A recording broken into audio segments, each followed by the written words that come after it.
ada yang bisa dibantu, mohon untuk tidak menyebutkan nama dan identitas dalam peromongan ini, karena peromongan ini saya naikkan dalam konten YouTube. Oke. Ini Mas, aku bahasa Jawa ya apa Indonesia? Bahasa Indonesia, Mbak. Karena penontonku juga ada yang di Amerika. Ya, oke. Gini Mas, aku mau tanya. Masalah kemarin itu aku nanyain temanku. Dia kan dapat majikan kan mapan, bener-bener mapan gitu kan. Lah tak suruh notis, dia nggak mau ribet. Majikan maunya mintanya trik gitu kan. Terus dia itu kan ngambil jalan pintas, mau kabur. Libur habis itu pulang gitu loh. Itu kira-kira di bandara itu bermasalah nggak? Terus nanti kalau kesini bermasalah tidak gitu loh. Kalau seandainya dia pengen kesini lagi. Dia berapa bulan? Lebih kurang habis potongan lah. 6 bulan, 4-5 bulan lah. Sebenarnya kalau dibicarakan masalah dan tidak, ya ini masalah. Apalagi nanti Masalahnya? kalau dia pulang terus majikan lapor polisi, CC ku hilang kayak gitu, berarti kan dia punya catatan rekod polisi kabur. Terus kesini lagi nggak bisa berarti? Bukan nggak bisa, kalau dia proses itu, kalau diceritakan jujur, agen lagi mikir. Kalau dia bohong mungkin nanti agennya yang kena masalah. Kalau misalnya nanti dia proses terus dikirimin surat, terus laporannya apa, baru si mbaknya jujur. Lah begitu jujur harus ngasih keterangan agennya, ya nek keterangannya diterima sama imigrasi bisa turun. Kalau keterangannya tidak bisa diterima imigrasi, jadi kalau dia itu maunya kabur, jadi dia benar-benar tidak siap dengan Hongkong. Hongkong ada aturan, ya keluar itu ada aturan, ada tata caranya. Kalau dia tidak memperhatikan itu, enggak, sampean dengerin aku ngomong ya, karena saya tidak langsung ngomong sama anaknya, saya ngomong sama sampean ngomongnya temennya. Aku nggak tahu antara ini masalahnya temennya atau masalah sampean, aku nggak tahu. Intinya aku ngomong enggak ada masalah. Terus kalau dia itu kabur itu bukan salah satu cara yang dibenarkan, karena Hongkong punya aturan. Jadi orang-orang yang kayak gitu itu orang-orang yang semaunya dia. Boleh kita kena mental, tapi bodoh itu jangan gitu loh. Boleh kita itu menderita, tapi jangan menjadikan dari penderitaan itu terus kita ngawur. Nah, di situ yang harus dijelaskan sama dia. Dulu dia di PT berapa bulan, udah masuk ke sini, potongan sudah enak. Kalau dia tidak siap dengan Hongkong, ya ngapain berproses ke Hongkong? Kan? Persoalannya itu. Tapi kan yang kita tidak mau bahas di masa lalu. Yang kita mau bahas adalah bagaimana caranya menguatkan mentalnya. Ya kan? Orang-orang yang maunya kabur itu sebenarnya bisa jadi belum ada menikah, tidak ada tanggungan, hidupnya belum banyak terlalu beban, sehingga dia nggak mampu bertahan. Nih yang kita betulkan kan mental setnya. Anak-anak yang seperti itu mental setnya yang nggak betul. Jadi ya, kita sebagai teman ya kalau bisa menyarankan, dia nggak mau ribet, nggak mau maafan, ini negaranya orang. Kita masuk pakai tata cara benar, masa keluar dengan tata cara yang terserah kita. Nah itu. Saya nggak ketemu, nggak ngobrol lagi sama dia. Kalau aku ngobrol sama dia banyak hal yang bisa aku ceritakan, dan aku pastikan dia nggak pernah nonton konten saya. Fix. Nanti tak gitu loh Mbak. Jadi dia nggak punya gambaran bahwa kehidupan di Hongkong itu bukan seenak jidat kita gitu loh. Jadi harus dikasih tontonan seperti itu, kemudian dikasih tontonan yang menyejukkan, dikasih tontonan kan membangun mental, dikasih tontonan bahwa karakter orang Hongkong itu kayak gimana. Yang dia tahu hanyalah bayaranku akeh. Begitu nyampe di sini, ya nompo duit 10 juta ya ora mungkin kok mangan turu, nyekeli HP. Ya mesti enak dipaidut, dilokno, dimaki-maki. tiap hari. Nah, itu yang harus disampaikan ke dia. Kalau Aku harus kamu ngomong sih. ya sampean ngomong kan satu orang. Lah kalau di kontenku kalau dia dengerin 10 manusia ya sing nuturi dia kan ya 10 orang. Aku Ya. wis ngomongin, kok nang bandara aman enggak? Aku cuma ngomong ngono sih. Terus kok nak suatu saat pengen merene meneh kepiye aku ngomong. Mau tak kayak nomornya sampai juga sih. Terus dia ngomong aku nggak mungkin kesini lagi, dia bilang gitu kan. Kasih channel Terus di YouTube bandara? aja. Nggak usah sumbar di mana aku nggak kesini lagi, jangan. Kasih tahu ke dia. Hidupmu itu kita nggak tahu pasti. Makanya jangan gegabah dalam memutuskan sesuatu. Intinya gini loh, intinya dia itu merasa sendiri. Intinya itu tidak ada yang bisa memberikan gambaran kepada dia bahwa 90% PMI Hong Kong itu mengalami hal yang sama. Di saat awal kontrak itu. Semua sama, saya bilang. Kalau ataupun ada yang tiba-tiba datang ketemu sama majikan yang baik, itu cuma 10%. Dan itu pun kehidupannya dia di Indonesia sudah sangat menyedihkan. Jadi pilihannya cuman ya udah di Hong Kong mau dimaki-maki, yang penting 10 juta, yang penting gajian dan gajiku bisa mensejahterakan keluargaku di Indonesia, itu sudah. Dia harus digambarkan seperti itu. Nek perlu diajak mangan mie ayam, diajak mangan mie pedas ya, dikei sambelnya sak ember biar dia melek. Loh iya bener, tunjukin nanti konten ini kalau udah tak upload, kasih tahu ke dia.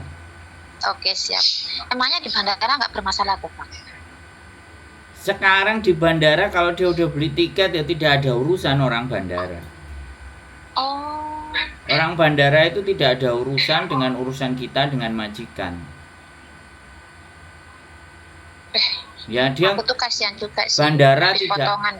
Bandara itu tidak akan merepotkan ketika kalian sudah pegang tiket dan boarding, sudah. Yang bikin persoalan adalah kontrak yang tidak dia selesaikan dengan cara yang benar, itu loh. Sudah banyak anak-anak itu yang kabur-kabur gitu. Nggak cuma 1-2 mbak, isi nggak konangan piro. Bahkan sama majikan sendiri dibelikan tiket, diantar sendiri ke bandara. Itu dari sisi majikan yang resek loh ya. Ini kan sisi mbaknya yang mau kabur. Dari sisi majikan yang resek itu juga ada. Nggak suka sama JJ-nya, dikasih tahu agent, udah belikin tiket, anterin ke bandara, masuk boarding, selesai. Udah masuk boarding, dia pulang Indonesia. Hak-hak semuanya dia belum terselesaikan. Dan itu kalau bisa diselesaikan, dilaporkan ke labor bisa, walaupun anaknya masih di Indonesia. Iya. Itu kebalikannya kalau saya cerita. Kalau ini kan dasarnya mbak mentale. Ya mentalnya yang harus dibetulkan. Ya harus dia berkumpul sama orang. Bisa jadi dia nggak pernah libur sama sekali karena agent sama mbaknya itu perjanjian sama majikannya, aku nggak usah libur. Nah, belum memahami majikan sudah memutuskan untuk nggak ada libur, ya stres. Memang iya ada yang ngomong. Nah, itu gejala itu tuh terjadi. Makanya aku tuh butuh orang-orang yang kayak sampean, yang penontonku itu nge-share ini semuanya supaya kehidupan mereka itu jauh lebih baik. Menyebarkan kebaikan itu loh susah. Yang ada nek koncone tukaran, koncone tawuran, nek anlok-lokan iku sing malah diupload. Terus piye jan? Sing di-share-share wakeh gitu kan. Jadi ya kayak gini nih. Orang-orang yang nggak pernah memang melihat tontonan, nggak pernah melihat kenyataan bahwa di Hong Kong itu sebuah perjuangan yang harus dilewati. Ya jadi ini aku ngobrol sampean, bukan membuka pola pikirnya dia. Sampean ngerasa puluhan tahun ya sakjane mental, tapi ya sudah lah, nanti kontennya kirim ke dia aja sebelum pergi. Jadi sekali lagi ya Mbak sampean orang baik ya, harus disuruh libur, harus didudukkan, diajak mangan mie ayam, diombeni kopi. Ternyata ngombe kopi karo duite dhewe iku ya enak kaya kanca-kancane. Ngombe Aku kopine tuh nang libur Starbucks nang ketemu tuh. kafe, terus foto-foto. Nah, minimalnya kan bahwa ini loh yang iso mbok rasakno. Lah apa awakmu pergi? Kamu itu jek perang itu ibaratnya jek gorong sampai klimaks. Belum sampai perjuangannya itu jek manyuk-manyuk, jek saker gitu loh. Jadi itu Ya, harus kemarin. kalau perlu diajak ke rumah kita. Jadi Ketemu kalau tuh kemarin, minggu kemarin kan dia libur, terus tak tanyakan kabarnya gimana, baik, terus dia ya kerjanya gimana, ya kerjanya gini gitu kan. Terus aku mau notis lah, ngopo notis, aku mau masjid aku gini ya dijalanin dhisik man uang listrik potongan, tapi rapo menikmatin dhisik lah gaji full. Enggak lah, santai ya. Aku tak tuku tiket balik ya. Kono bandara bermasalah enggak? Ngono sih. kasih tahu aja bermasalah. Masalahnya piye? Dicekel gue ngomong aja biar dia mikir. Untuk kita nahan beberapa waktu. Iya. Jadi kayak gitu. Jadi nggak apa-apa. Kadang seseorang itu harus ditakut-takuti agar supaya dianya tidak jadi memutuskan sesuatu. Kalau dia tetap mengiyel, Ya sudah. ini ya susah. Ya kalau dia ngeyel, dia bandel dan dia beli sendiri, sudah dilarang di luar kita. Tugas kita sebagai manusia adalah ngelekno kancane. Kalau dielekno wis ora kena terus piye meneh? Nggak ada tanggung jawab kita untuk menjadikan dia sukses. Tidak ada tanggung jawab kita itu membantu dia sampai dia harus mentas. Tidak ada tanggung jawab kita. Tanggung jawab kita ya kepada diri kita sendiri, karena kita punya rasa iba hati, rasa empati yang kuat, ya kan, punya kepedulian. Jadi kita sebatas jadi manusia ya di situ saja. Saya sebatasnya ya ngonten. Oke, siap. Yang bisa saya lakukan konten, saya nggak cuman kamu itu gini, enggak. Saya kontenin supaya siapapun bisa nonton. Jadi sampean ini orang baik, makanya aku ya bingung kudune aku nek ngomong karo dhek buanter, Mbak. Saya nih ngomong karo sampean masih harus ngomong lagi ke dia. Ya takut-takutin aja supaya dia tidak jadi mengambil keputusan yang sepihak dari dia.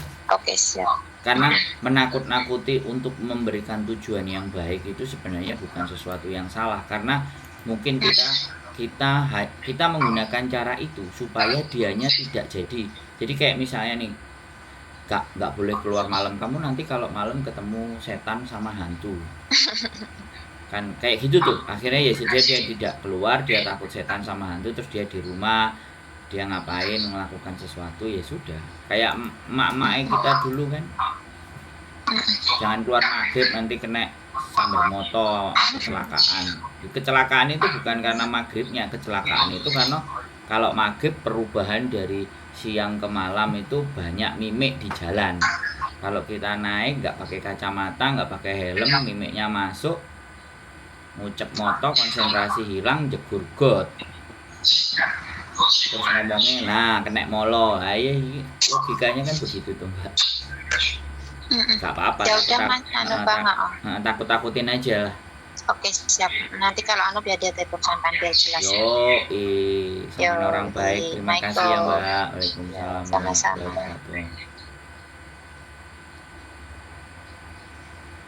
Oke, buat teman-teman semuanya ya, yang bernilai dari sebuah cerita itu yang ini gitu.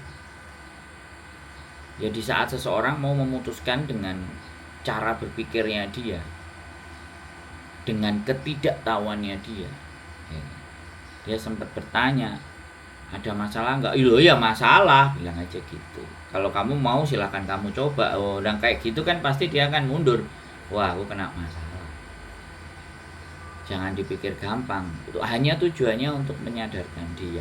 Hanya tujuannya untuk menyampaikan di mana bahwa Hong Kong itu tidak bisa ditaklukkan dengan hanya melihat 10 jutanya, 9 jutanya. Tapi dibalik 10 dan 9 juta di Hong Kong itu apa yang terjadi?